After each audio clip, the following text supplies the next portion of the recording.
ओम शांति। मेरा बाबा इस स्मृति से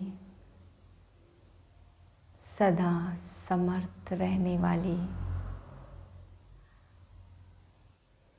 मैं आत्मा रहम दिल हूँ। सच्चे स्नेह का अनुभव करने वाली समर्थवान आत्मा हूँ।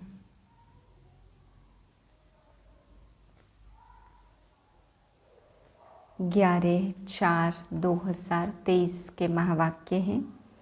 मीठे बच्चे, जीते जी मर जीवा बनो, हम अशरीरी आत्मा हैं। यह पहला पाठ अच्छी तरह से रोज पक्का करते रहो। प्रश्न है, संपूर्ण सरेंडर किसको कहा जाएगा? उत्तर है, जो संपूर्ण सरेंडर है वह देही अभिमानी है। यह देह भी हमारी नहीं, अभी हम नंगे बनते हैं, अर्थात तन मन धन जो कुछ है वह बाबा को अर्पण करते। सब मेरा मेरा समाप्त कर पूरे ट्रस्टी होकर रहना ही संपूर्ण सरेंडर होना है। बाबा कहते, बच्चे मेरा बनकर सबसे ममत्व मिटा दो, धंधा धोरी करो संभालो, माँ बाप की पालना का कर्जा उतारो, परंतु बाप की श्रीमत पर ट्रस्टी होकर। गीत है, दर पे आए हैं कसम लेके, जान हथेली पर है सुन ले, हम न जाएंगे। ओम शांति। बच्चों ने गीत सुना, जरूर गीत में रहस्य भरा हुआ है। जो बाप बैठ इनका अर्थ समझाते, इसको कहा जाता जीते जी मर कर बाप का बनना। बाप का बनने के बाद फिर टीचर व गुरु करते। ऐसे भी नहीं सभी लौकिक गुरु करते, मेजोरिटी गुरु करते हैं। क्रिश्चियन लोग भी जब बच्चा पैदा होता तो क्रिश्चियनाइज करते, गुरु की गोद में जाकर देते हैं। फिर पादरी हो या कोई भी हो, पादरी तो क्राइस्ट नहीं हुआ, कहेंगे उनके नाम पर हम क्रिश्चियन बनते हैं। अपना तन मन धन जो कुछ है बाबा को अर्पण करते, जीते जी मरते हम आत्मा उनका बनते हैं।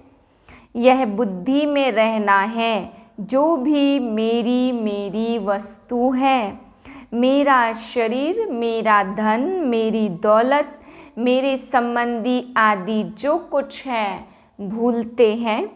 मरने के बाद सब भूल जाता। कितनी बड़ी मंजिल है, हम अशरीरी आत्मा हैं, यह पक्का करना है। ऐसे नहीं कि तुम शरीर छोड़ और मर पड़ते हो, नहीं, आत्मा कंप्लीट प्योर थोड़ी बनी है। बल बाप का बने हो, परंतु बाबा कहते तुम्हारी आत्मा अपवित्र है, आत्मा के पंख टूटे हुए हैं, अभी आत्मा उड़ नहीं सकेगी। तमो प्रधान होने के कारण एक भी आत्मा वापस जा नहीं सकती। माया ने एकदम पंख तोड़ दिए हैं। बाबा ने समझाया, आत्मा है फ्लाइंग स्क्वाइड, सबसे तीखी जाती है।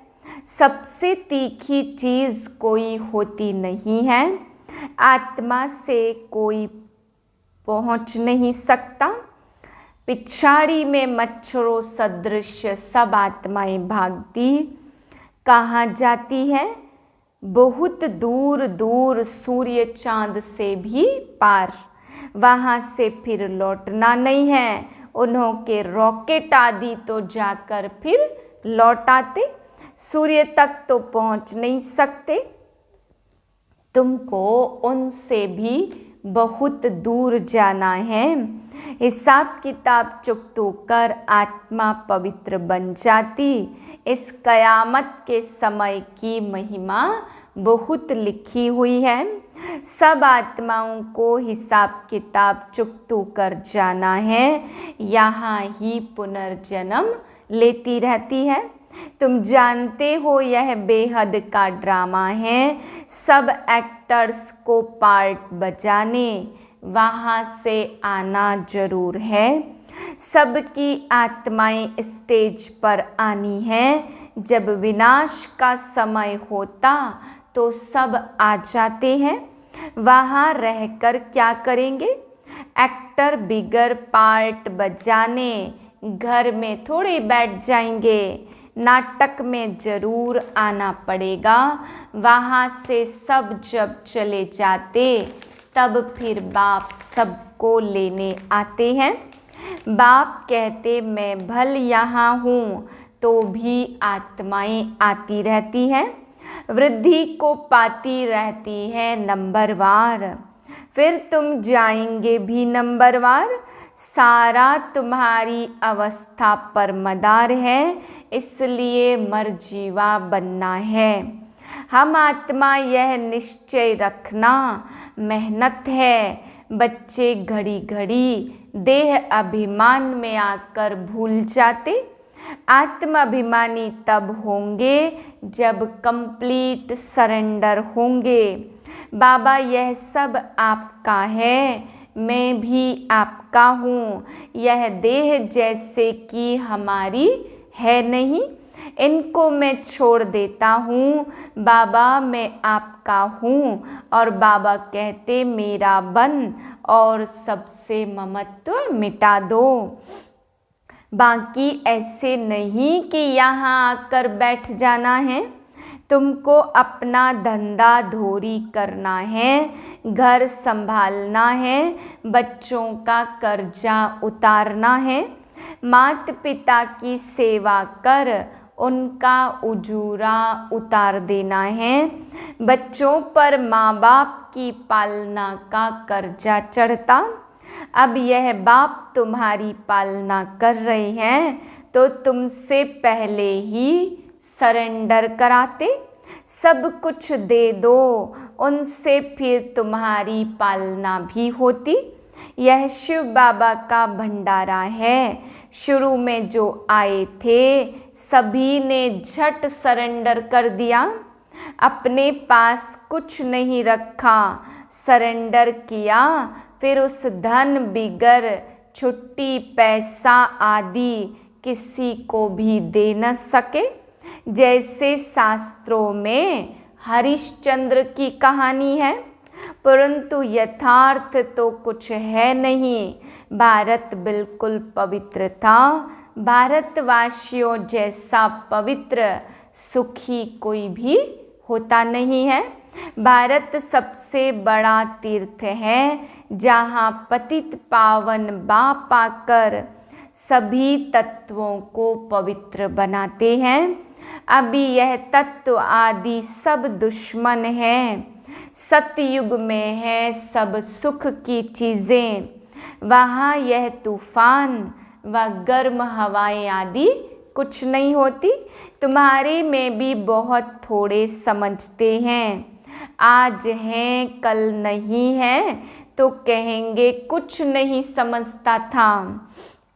भले यहाँ आते परंतु सब कायम थोड़े ही रहते। यहाँ से गए 10 दिन बाद समाचार लिखते कि बाबा फलाने को माया खा गई। ऐसे होता रहता। छोटे फूल बड़े फूल हो तो उसमें फल भी आवे। फल आ जाता तो दूसरों को आप समान बनाने की ताकत रहती है। उनका फल निकलता है। बाप के बने तो फिर प्रजा भी बनानी है, वारिश भी बनाने हैं।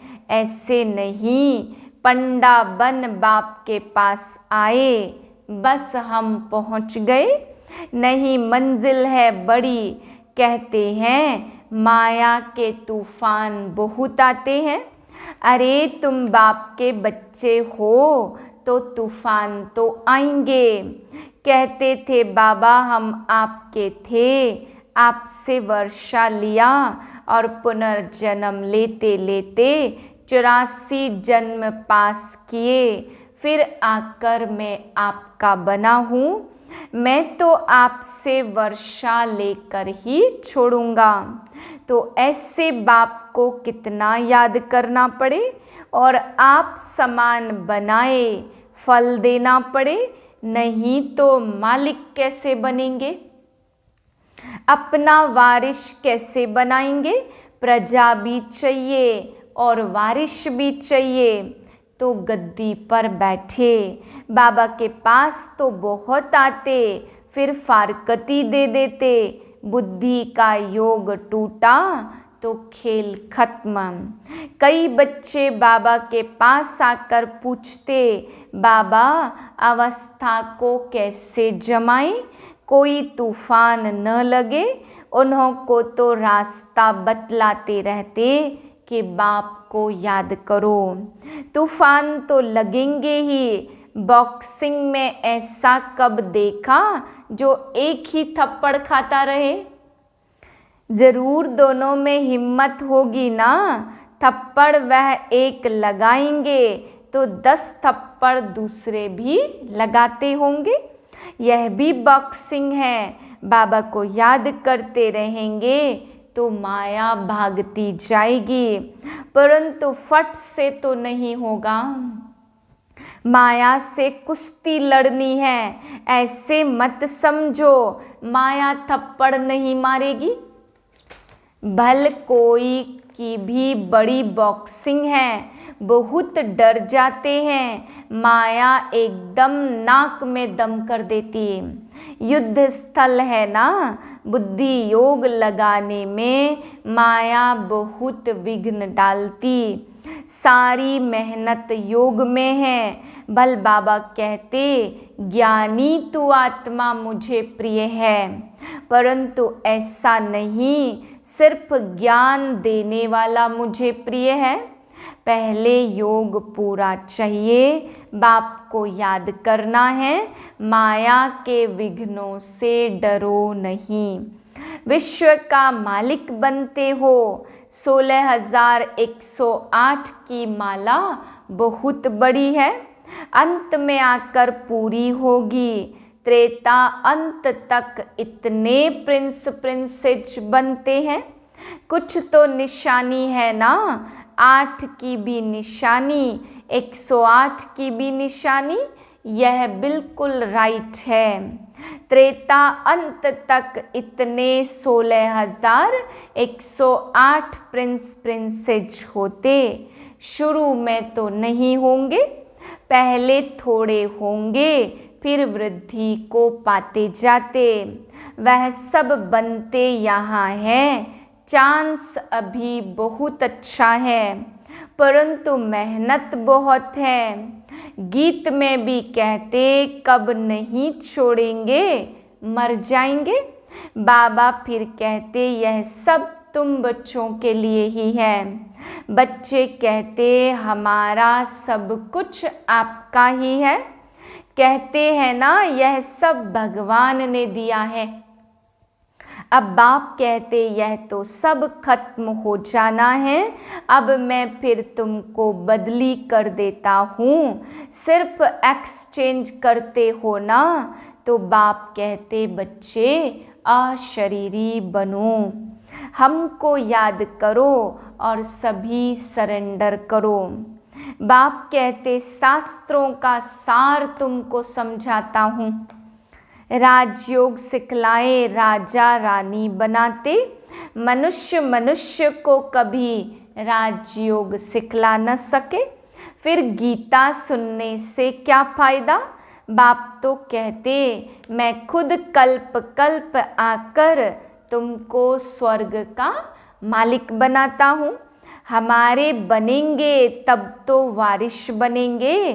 तो तुम जितना योग में रहेंगे उतना शुद्ध बनते जाएंगे। शरीर निर्वाह कैसे करना है वह भी मत लेनी है। आपके हुक्म बिगर हम कुछ नहीं करेंगे। बाबा हम तो ट्रस्टी हैं। अक्सर करके गरीब पूरा पोता मेल देते, साहूकार दे न सके, बाल बच्चे हैं, जॉइंट प्रॉपर्टी है तो अलग कैसे हो। साहूकार लोग प्रॉपर्टी निकाले कैसे जो सरेंडर हो।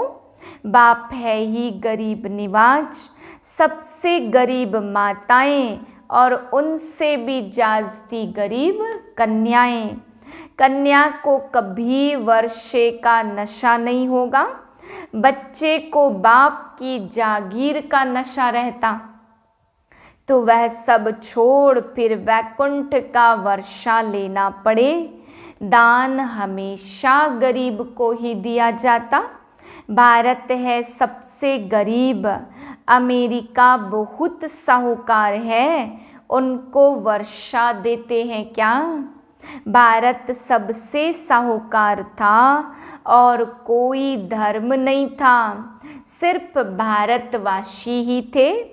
एक भाषा, गॉड इज वन, मैं one sovereignty, one religion, one language स्थापन करता हूँ।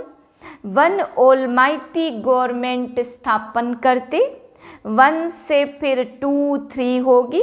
अभी कितने धर्म हैं, फिर जरूर वन धर्म आना चाहिए। 5000 वर्ष की बात है तो मनुष्य मूझ जाते। वास्तव में स्वर्ग कोई ऊपर में नहीं है। तुम जानते हो बाबा के पास जाना है, फिर यहाँ आकर के राज्य करेंगे। यह ज्ञान बुद्धि में रहना चाहिए जो कोई को भी समझा सको। कच्चे को तो माया कच्चा खा जाएगी। बाबा के पास समाचार आता, फलाने ने एक ऐसा तीर मारा जो बस मैं तो बाबा का बन गया। शास्त्रों में लिखा है कुमारियों द्वारा बाण मरवाए। इसको ज्ञान बाण कहा जाता। सिर्फ बाप की याद दिलानी है, बाकी कोई स्थूल बाण की बात नहीं है। जानते कुछ भी नहीं, मनुष्यों को जो आया सो लिख देते हैं। आजकल झूठे जवाहरात भी ऐसे फर्स्ट क्लास निकले जो सच छिप गया है। गंदगी तो बहुत है, रिद्धि सिद्धि वाले भी बहुत हो गए हैं।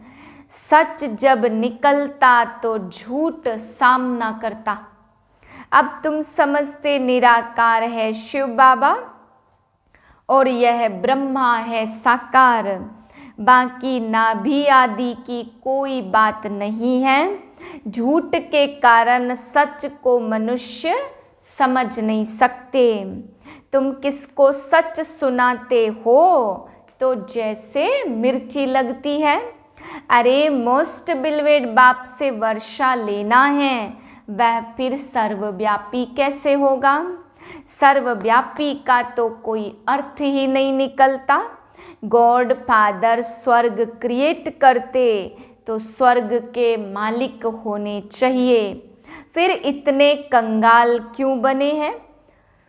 हम बाप के बच्चे बने हैं तो स्वर्ग के मालिक क्यों नहीं है, नरक के मालिक कैसे हैं।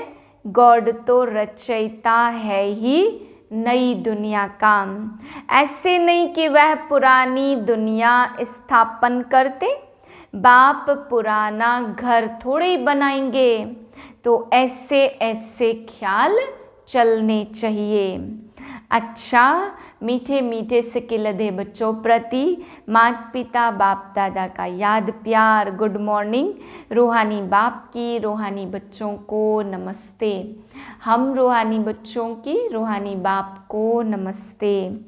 धारणा के लिए पहली पॉइंट, माया के विघ्नों से डरना नहीं है, बाप की याद से सब विघ्नों को हटा देना है। दूसरी पॉइंट, बुद्धि से सब कुछ सरेंडर कर अशरीरी बन बाप को याद करना है। ज्ञानी तू आत्मा के साथ साथ योगी भी जरूर बनना है। वरदान है मेरेपन की स्मृति से स्नेह और रहम की दृष्टि प्राप्त करने वाले समर्थी संपन्न भव। जो बच्चे बाप को पहचान कर दिल से एक बार भी मेरा बाबा कहते हैं तो रहम के सागर बाप दादा ऐसे बच्चों को रिटर्न में पदम गुना उसी रूहानी प्यार से देखते हैं।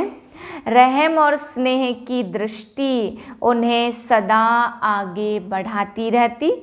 यही रूहानी मेरेपन की स्मृति ऐसे बच्चों के लिए समर्थी बनने की आशीर्वाद बन जाती।